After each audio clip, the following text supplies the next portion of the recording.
I meet the coolest people, and everybody has a story, and I'm kind of nosy, so I'll ask. Call me when you can be gay, Adam. I don't like straight Adam. He's an asshole. We hit coming out issues, we hit family issues, and those are always a little, serious. We don't have guests. We can work. We're not You're right. I feel like everybody should be represented. That's what I'm here to do.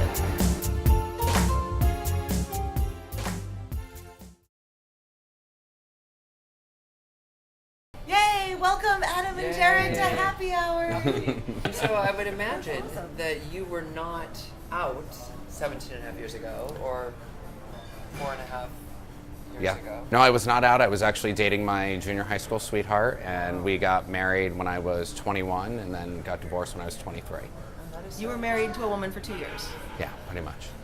And did you have an idea at the time that you were gay? Because you only date men now. Yes, only date men now. I knew that I needed to do something that made me socially okay, is where I grew up in upstate New York. Okay. So I did the motions of getting married and everything else, and then realized that I needed to act on the feelings that I've always had since I was a little kid. Well, let's talk about that though. When you say you needed to do something that made you socially okay or fit in, I'm assuming is what you're saying. Yeah. The military was part of that as well. That was my exit strategy out of living in upstate New York. So I joined the military to leave that life to go and start a new one in the military. To make a career out of that.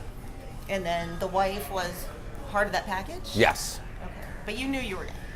Well, did she know you were gay? No, well, I wasn't out to myself. Oh, so okay. yeah, it took a while for me to come out to myself. So to accept it. Yeah. Yeah, that's hard. And are you friends with her now? No. No, not at all. No, not at all. And don't you have a similar story? A little similar. Let's see. I was dating my high school sweetheart. Also, we got married because growing up in Alabama, that's what you do. I joined the military though, just much like Adam, to get out of where I lived. I moved to Virginia. That was my first unit. But coming to terms with myself at the time was fraught with peril, to say the least.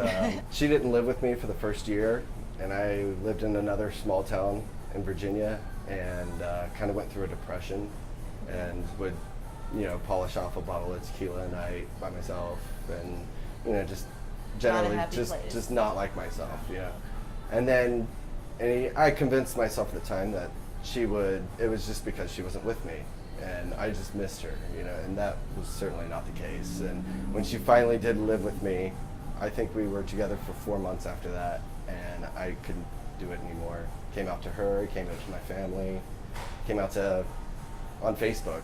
I lost a lot of friends, but now I live here. Yeah. And you have a lot of friends now. So I actually remember 1993. I don't know, were you born? Barely. And I'm referencing 1993 because that's, of course, when Bill Clinton enacted the Don't Ask, Don't Tell policy for the military. And I remember having a lot of feelings about it at the time. And that's probably, or not probably, but except for the last 3 years, that would have been the majority of time that you served in the military. Yes. So what was that like?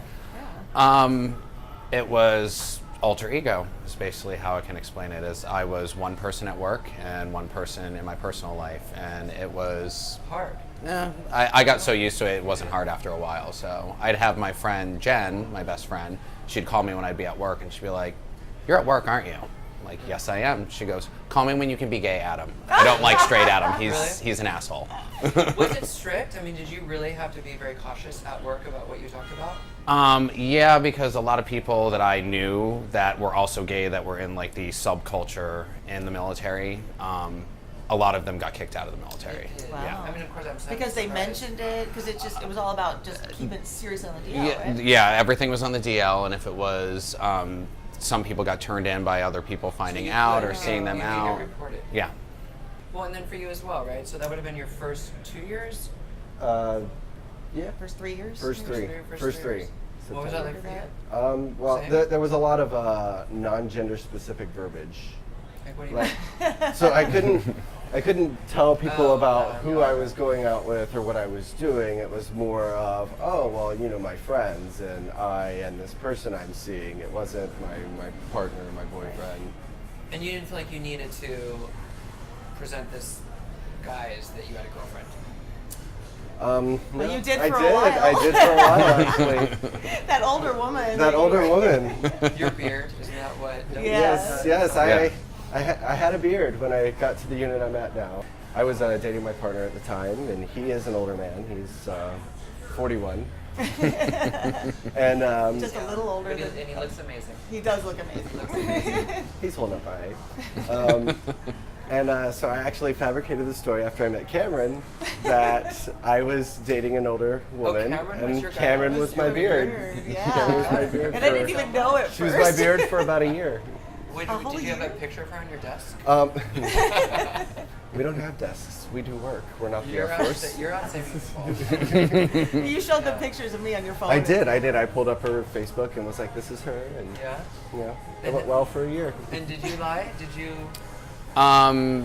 Sometimes I would, but I normally just didn't talk about my personal life. Is basically what would happen. I'm grateful to you being inactive and you and being in the reserves. And thank you very much for all you veterans out there. My dad is a veteran of the Navy. Some of our friends are veterans as well.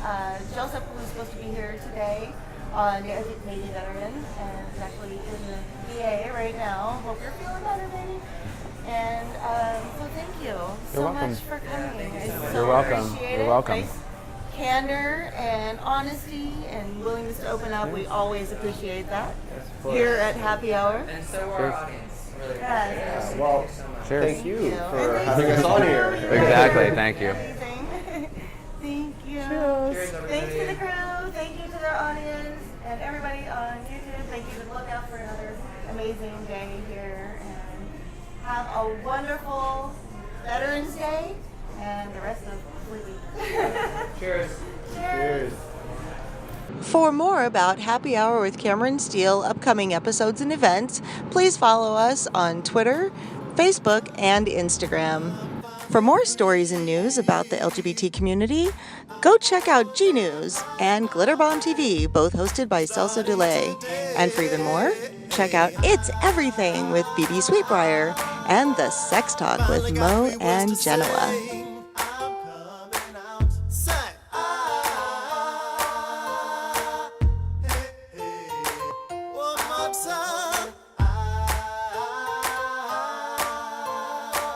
Got the words to say, yeah.